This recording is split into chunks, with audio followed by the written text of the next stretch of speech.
Welcome to Penrose Learning, where we make understanding easy. In this video, I will show you how to replace an alternator on a Kia Soul. First, always prioritize safety by disconnecting the negative battery terminal to prevent electrical shocks. Make sure your engine is completely cool before you start. Gather all your tools, including a serpentine belt tool, various wrenches, and sockets.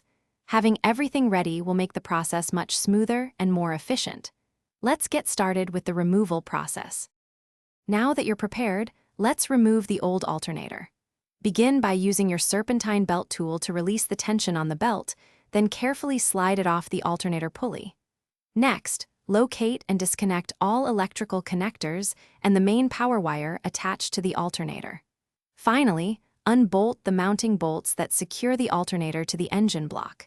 Keep track of all hardware for reinstallation. With the old alternator out, it's time to install the new one. Carefully position the new alternator into its mounting bracket and secure it with the bolts you removed earlier.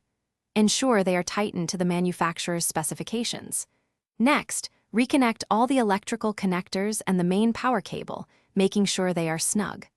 Finally, route the serpentine belt back onto all the pulleys, including the alternator. You're almost done. Before starting the engine, double-check all your connections to ensure they are secure and that the serpentine belt is properly tensioned. Once everything looks good, reconnect the negative battery terminal. Start your engine and observe the dashboard for any warning lights, especially the battery light. If it's off, your new alternator is likely working correctly. For more great deals and to check out the Echo Dot smart speaker, please see the link in the description below. Thanks for watching. If this was helpful, leave a like and consider subscribing. See you next time.